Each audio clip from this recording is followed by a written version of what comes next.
आपकी विधानसभा से लेके आपके घर तक पूरे देश भर का साधु संत समाज इकट्ठा करना मेरा काम है। आपको घर से बाहर नहीं निकलने दूंगा मैं ये कोई तरीका दादागिरी करोगे क्या? दादागिरी नहीं चलेगी। कहो मुझे कोई आपत्ति नहीं है, मैं अकेला ही आपसे निपट लूंगा। मैं जीना पसंद भी नहीं करता हूँ। माफी मांगने में क्या तकलीफ है? आपने भी हमारे मंत्री से माफी मंगवाई है। मतलब सदन में चैलेंज कराएगा। स्पष्टीकरण दे, आप क्या मानते हैं? अध्यक्ष महोदय, मैंने पहले निवेदन किया कि इन लोगों के लिए गंभीर बात नहीं है, लेकिन हमारे लिए है। आपके माध्यम से हमारे लिए गंभीर बात है, हमारे लिए आपत्तिजनक बात है। देश का बट्टा बाबाओं ने बिठा दिया, कांग्रेस उसको मानती है क्या? राजस्थान विधानसभा में जहां पहले विपक्ष मदन दिलावर के बयान को लेकर बीजेपी पर हमलावर था, तो वहीं अब बीजेपी को भी मौका मिल गया। बीजेपी ने सूरजगढ़ विधायक के बयान पर कांग्रेस को जमकर घेरा और एक ऐसा मौका भी आया जब दो भगवाधारी नेता सदन में एक साथ खड़े हो गए और माफी मांगने की मांग करने लगे। हंगामा इतना हुआ कि विधानसभा को कुछ देर के लिए स्थगित भी करना पड़ा। कई बार निकले, एक बार नहीं 1000 बार निकले हैं अध्यक्ष जी। उत्तेजना में जब इस तरह के शब्द निकले, ऐसी कोई अमर्यादित बात नहीं की थी। इन्होंने जो कहा, मैं आपसे ही सवाल पूछना चाहता हूँ। बात हो गई मेरे प्रश्न ये का तो उत्तर अध्यक्ष दे महोदय, अध्यक्ष महोदय, मैंने पहले निवेदन किया कि इन लोगों के लिए गंभीर बात नहीं है, लेकिन हमारे लिए है। आपके माध्यम से हमारे लिए गंभीर बात है, हमारे लिए आपत्तिजनक बात है। हम आहत हुआ इससे। आप लोगों के लिए नहीं होगा ये। आप लोगों ने तो भारतीय संस्कृति को अपमानित करने का ठेका ले रखा है, लेकिन हम नहीं सहन करेंगे इस बात को। खड़े हैं इतने वरिष्ठ, हम इसको सहन नहीं करेंगे। पूछना चाहता हूँ, उन्होंने कहा कि अगर आपको लगता है कि आपको आपत्ति है तो आप शब्दों को हटा दें। मैं कांग्रेस के एक नेता से पूछना चाहता हूं, क्या आपको आपत्ति नहीं है इन शब्दों से? इन्होंने पूरी सनातन संस्कृति, पूरे संत समाज को अपमानित किया है। इन्होंने अपने शब्दों में बोला है कि पूरे भारतवर्ष के बट्टा बिठाने वाले ये साधु संत हैं, ये बाबा हैं। नहीं बोला तो इनके रिकॉर्ड को चेक कर लीजिएगा। ये इन्होंने ऐसा बोला कि नहीं बोला? और क्या कांग्रेस भी ऐसा मानती है? क्या कांग्रेस भी ऐसा मानती है? यहाँ के बोले थे, आइले के बोले थे। मुझे दिखाया गया है, आपको ऐसे शब्द नहीं बोलने चाहिए। एज रिकॉर्ड में जो शब्द हैं, ऐसे शब्द सदन में नहीं आने चाहिए। परंपरा रही है, सदन की स्थापित परंपरा रही है कि बाबा ने कई प्रकार के हैं, यदि पूरा उत्तेजना में कई बार, माननीय अध्यक्ष महोदय, उत्तेजना में कई बार दोनों ही पक्षों के मान्य सदस्य पहले ये बोलना, फिर आपको इस्तेमाल करते हैं। बोला तो प्लीज बिराजी, आप बिराजी, आप एक मिनट बिराजे, प्लीज बिराजी। माननीय अध्यक्ष महोदय, सदन में इस तरह के गतिरोध हमेशा होते रहे हैं। उत्तेजना में सत्ता पक्ष और प्रतिपक्ष दोनों के मान्य सदस्य कई बार जो है अमर्यादित टिप्पणी कर देते हैं। आसन कोई अधिकार है कि इस तरह की अमर्यादित टिप्पणी कोई की गई तो उसे हटा दें, लेकिन सदन में किसी को व्यक्तिगत रूप से बाई नेम यदि किसी को इंगित किया हो तो मान्य सदस्य जो है उसके लिए निश्चित रूप से उनको खेद प्रकट करना चाहिए। यहाँ एक जनरल चर्चा हुई, जनरल चर्चा में मजाक के रूप में उन्होंने ये कह दिया भाई इन्होंने ये कर दिया, वो कर दिया, तो इसको लेकर के इस तरह की उत्तेजना पैदा करने की कोई आवश्यकता नहीं है। हम आपका सबका सम्मान करते हैं, बिल्कुल करते हैं। नहीं, इस तरह से सिस्टम को हाईजैक नहीं कर सकते, आप नहीं कर सकते। आप माननीय अध्यक्ष महोदय, मैं आप पे छोड़ता हूँ ये। आपको यदि ये लगता है कि अमर्यादित टिप्पणी है तो आप उसे विलोपित कर दें अब प्लीज। अब विषय को आगे बढ़, इस तरह से उत्तेजना पैदा मत करिए। इन्होंने जो शब्द बोले कि इस देश का बट्टा बाबाओं ने बिठा दिया, कांग्रेस उसको मानती है क्या? कांग्रेस उसको मानती है क्या? बात कहिए, आप अपनी बात कहिए। कारण उत्तेजना पैदा मत करिए। मैं आपसे पूछ रहा हूं, इंगित नहीं किया, कांग्रेस उसको मानती है किसी क्या? व्यक्ति विशेष को इंगित नहीं किया है। आपने कहा कि उन्होंने मजाक की बात कर ली, शब्द बोल दिया। आपने पूरे हिंदू समाज की, पूरे भारतवर्ष के 135 करोड़ लोगों का अपमान किया है। सनातन धर्म में साधु संतों ने, ऋषि मुनियों ने सदैव समाज को, ज्यादा सनातनी है हम लोग, समाज को जोड़ने का काम किया। इस पे मत जाइए, सदैव समाज को अधिकार नहीं है आपको, एक रूपता से आगे बढ़ाने का काम किया, देश को दिखाने का काम किया। सनातन धर्म संत समाज ने सदैव रक्षा सुरक्षा के लिए, देश की रक्षा सुरक्षा के लिए अपना भी बलिदान दिया और देश के लोगों को भी प्रेरित कर देश की रक्षा के लिए आगे बढ़ाने का काम किया। संसदीय मंत्री को इसका कंक्लूड करेंगे। अगर माननीय सदस्य खुले रूप से हृदय से माफी नहीं मांगे तो निलंबित के सिवा दूसरा कोई ऑप्शन नहीं है, और नहीं तो हृदय से निलंबित आप ही मांग ले कि मेरे से गलती हो गई, और वो भी आत्मा से मांगे माफी, दिखावटी नहीं। माननीय सदस्य, मैं व्यवस्था दे रहा हूं। ये सदन परंपरा और नियमों से चलता है। सदन में बहुत से गतिरोध पैदा होते हैं और कई बार गतिरोध में दोनों ही पक्षों के मान्य सदस्य अकारण अमर्यादित टिप्पणियां करते हैं। इसका मतलब ये नहीं कि सदन की सारी मर्यादाएं छिन्न भिन्न हो गई, ये स्थापित परंपराएं रही है, आज पहली बार नहीं हो रहा है। माननीय गर्ग साहब जो है मेरे बहुत पुराने साथी हैं, हम पुराने वाली विधानसभा में रहे हैं, वहाँ भी इस तरह की कई बार उत्तेजना पैदा हुई है, कई बार इससे भी ज़्यादा उत्तेजना पैदा हुई है, लेकिन उसका निर्णय हमेशा माननीय अध्यक्ष ने यह कह के किया है कि मैं इन शब्दों को विलोपित करता हूँ। जब सदन की कार्रवाई से सारे शब्द निकाल दिए जाते हैं, और यहाँ दूसरी बात मैं ये निवेदन करूँ माननीय अध्यक्ष महोदय, किसी को व्यक्तिगत रूप से बाई नेम इंगित करके किसी को ठेस नहीं पहुंचाइए। नहीं, आसाराम बाबा बोला है, बाबा आसाराम बाबू को बोला इसमें है रेकॉर्ड में, आसाराम के लिए हम कह रहे हैं, और ऐसे बोले नाम नहीं के लिए हम कह रहे हैं। साधु ये तो चलिए, आसाराम का नाम लिए, मैं व्यवस्था दे रहा हूँ। सिर्फ हमारा ये कहना है, अरे भाई एक मिनट शांति से बैठो यार। अध्यक्ष जी, हमारा ये कहना है, हो गया 15 मिनट हो गए। हम ये कह रहे हैं कि मुझे निजी स्वरूप से माननीय विधायक जी मेरी बात सुनिए, माननीय कांग्रेस के सभी सदस्य मेरी बात सुनिए, मुझे निजी स्वरूप से कुछ कहना है, वो भी आप ले तो आना, आप मैं दिन उसके रात बाद कहो, दूंगा। लेकिन आप आपने सुबह अपनी शाम नहीं कहो, कहना चाहिए। 24 घंटे कहो, मुझे कोई आपत्ति नहीं है, मैं अकेला ही आपसे निपट लूंगा। मुझे निजी स्वरूप से कहना, मेरा नाम लेकर मुझे जितनी गालियां देनी देना, लेकिन मेरे धर्म को, मेरी परंपरा को आपने जो अपमानित किया है, वो एक क्षण भी आपको हम सहेंगे नहीं। आपने हमारे धर्म को, हमारी परंपराओं को अपमानित किया है, पूरे संत समाज को अपमानित किया है। आज कांग्रेस के लोग, हम ये नहीं, मैं शब्दों को हटवाना नहीं चाहता, ये देश याद रखेगा कि विभाजन के लिए कांग्रेस ने क्या किया, अपनी सत्ता प्राप्ति के लिए कांग्रेस ने क्या किया, ये देश याद रखेगा कि माननीय सदस्य बैठिए, अब हो गया, बैठिए, अब बैठिए माननीय सदस्य, अब बैठिए, अब माननीय सदस्य अब बैठिए, आ गया, रिकॉर्ड में आ गया। माननीय सदस्य बैठो, मैं व्यवस्था दे रहा हूँ, हो गया आपके 3 बार, मैं ये व्यवस्था दे रहा हूँ, ये शब्द यहाँ से एक्सपंज किए जाएं, और माननीय सदस्य को चेतावनी देता हूँ कि भविष्य में इस तरह के शब्दों का उपयोग न करे। कोई भी सदस्य साधु संतों या जो श्रद्धा के केंद्र हैं उनके खिलाफ कोई भी अपमानजनक टिप्पणी वह न करे, नहीं तो फिर नियमानुसार कार्रवाई की जाएगी। आगे बढ़े। श्री सदन की मेज पर रखे जाने वाले अध्यक्ष महोदय, माननीय अध्यक्ष महोदय, जब तक ये माफी नहीं मांगेंगे नहीं, हम इस बात को समाप्त नहीं करने वाले। इनको माफी मांगनी चाहिए, और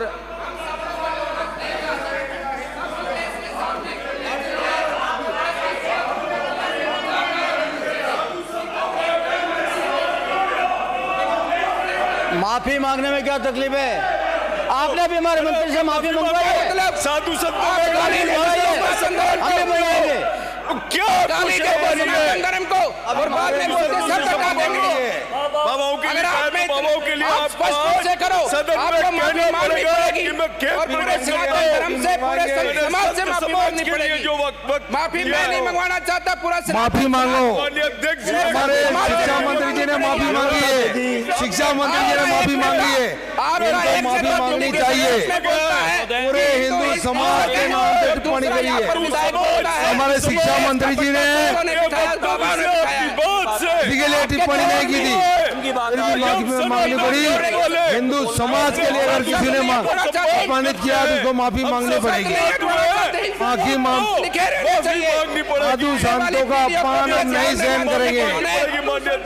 हमारे मंत्री महोदय जी ने माफी मांगी है, तो विधायक जी को माफी मांगनी चाहिए। हम शब्द नहीं हटवाना चाहते। एसपी क्षेत्र को लेकर के कांग्रेस ने पूरा मुद्दा उठाया था, और हमारे मंत्री जी ने माफी मांगी है, हमारे मंत्री जी ने माफी मांगी है, तो विधायक जी को माफी मांगनी चाहिए। आप सनातन धर्म का अपमान करेंगे, साधु संतों का अपमान हमारे मंत्री जी ने माफी मांगी है, कार्रवाई से हटा दिए जाएंगे। आपने देश का अपमान किया, स्थगित की जाती है। हमने जो बात रखी कि हमें इनके श्रीमुख से सुनना कि ये क्या मानते हैं, जो कल इन्होंने शब्द बोले ये उन्हीं पर अटल है, और ये यही मानते हैं कि सनातन धर्म, साधु संतों ने इस देश का भट्टा बटाया है। ये अपने श्रीमुख से स्पष्ट करे तब बोलने देंगे, स्पष्ट करे तब बोलने देंगे।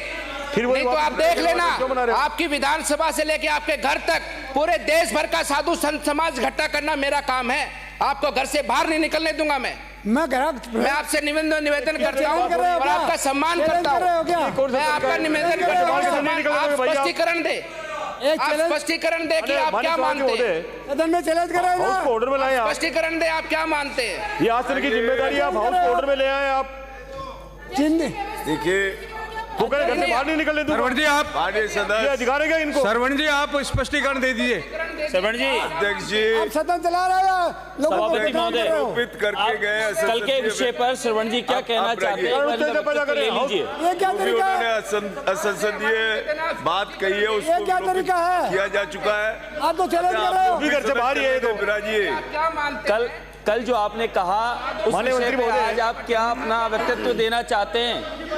ये धमकी दे रहे तो चैलेंज कर रहे हैं। आप स्पष्टीकरण दे, ये आप स्पष्टीकरण दें। आप क्या करोगे? आपका काम है ना। सब जो सुन तो लो, संतों के साथ है वो खड़े हो जाएंगे। माननीय सभापति महोदय, जो संतों के साथ है वो खड़े हो जाएंगे। क्या तरीका है? खड़े हो जाओ। नहीं चलने देंगे। कल जो आपने श्रीमान कहा, कृपया उस बारे में बता दीजिए, पहले उसको स्पष्ट कर दीजिए। आपने किसके लिए बोला था, क्यों बोला था?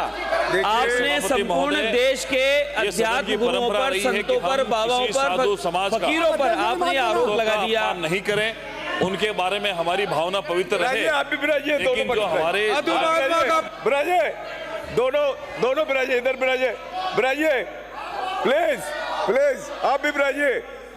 आसन ने अपनी व्यवस्था दे दी है, अब इस पर कोई चर्चा नहीं चलेगी।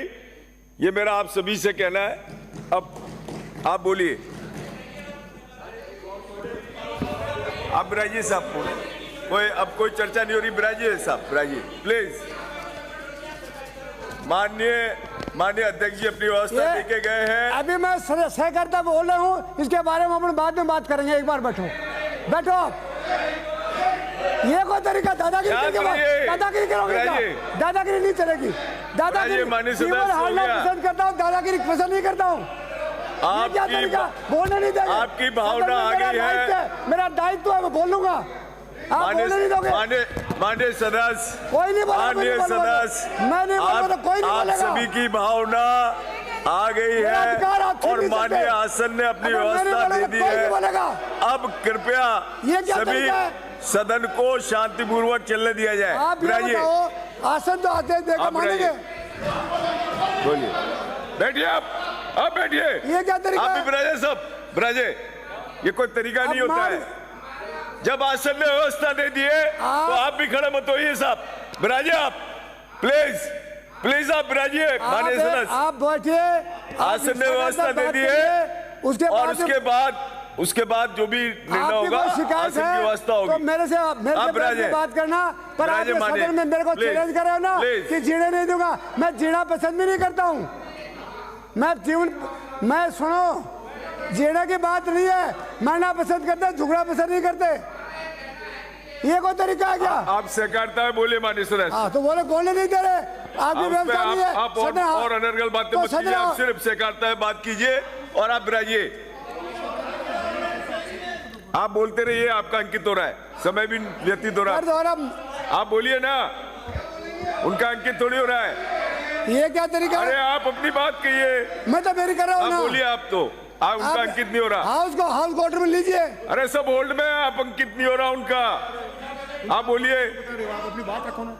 माननीय सभापति महोदय, करेंगे आज मांग संख्या 50 और मांग संख्या 20 पर सहकारिता एवं खाद्य सामग्री पे बोलना चाह रहा हूँ।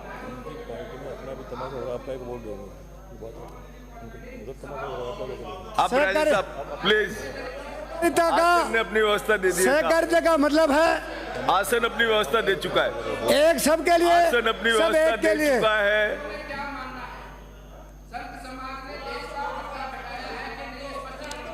ये आसन की व्यवस्था थी साहब। ये सदन का आसन अपनी व्यवस्था दे चुका है। ये सदन फैसला हो चुका है। आप अपने स्थान पर फैसला हो चुका है और सदन की कार्रवाई नियमों के अनुसार चलने दे, परंपराओं से चलने दे। कल वाले विषय किस बात को ये व्यवस्था माननीय अध्यक्ष जी देके गए हैं। लिखा हुआ तो है ही, बोलते हैं। सहकारिता विभाग का नारा है एक सबके लिए, सब एक के लिए। सहकारिता की स्थापना 1957 में हुई थी। अब राजीव मैं बात कर रहा हूँ, नहीं यही बात कर रहे हैं आप बिराजिए, तो आप अपने स्थान पे बिराजिए, मैं बात कर रहा हूँ। कौन चला देगा? बात कर रहा हूँ। क्यों चलाओगे? किसका? मैं सदन की बात मान रहा हूँ। सदस्य माननीय अध्यक्ष महोदय ने क्या कहा, मान रहा हूँ ना। अरे माननीय सदस्य मेरी बात सुनिए, अगर किसी को ठेस पहुंची है और आप सम्मान करते हैं तो आप कह दीजिए, और वैसे आसन व्यवस्था दे दिए।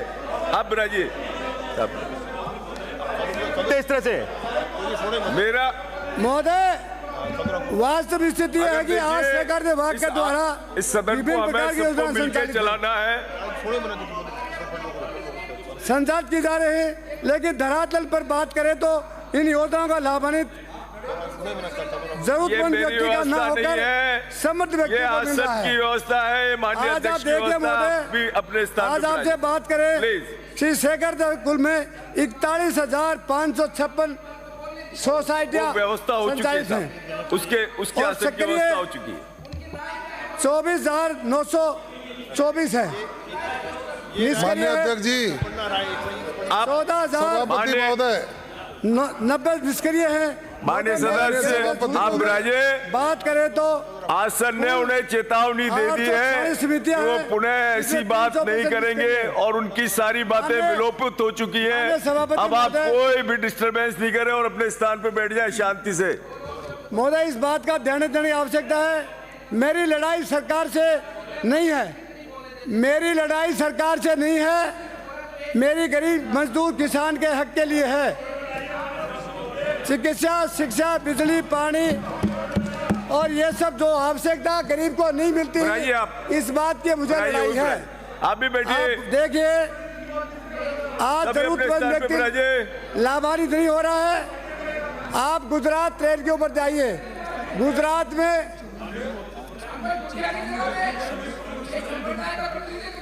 देखिए जब माननीय अध्यक्ष यहाँ से अपनी व्यवस्था देके गए उसके बाद कोई चुनौती नहीं होगी। सहकारिता है उसके ट्रेड पे हमें राजस्थान और सभी माननीय सदस्य सुन ले, राजस्थान में सहकारिता निष्क्रिय होती जा रही है। हमारे निकटवर्ती प्रदेश गुजरात में का सम्मान हमें सभी को करना है। आप देखिए गुजरात में सहकारिता के द्वारा फैक्ट्रियां चलाई जा रही हैं, बड़े बड़े उपकरण चलाए जा रहे हैं और हजारों लाखों आदमी गुजरात में काम करते हैं। आप मत पूछो, ये आसन पूछता है, ये आसन बोलता है, या कोई है व्यक्तिगत। मेरी लड़ाई आपसे नहीं है, ये आसन बोलता हूँ, मानता हूँ मैं आप मत पूछो ये बातें, आसन पूछेगा। आसन सर्वमान्य होता है, ये जो कार्रवाई करते मानते हैं। मिनट के लिए आसन यहाँ व्यक्ति जाती है।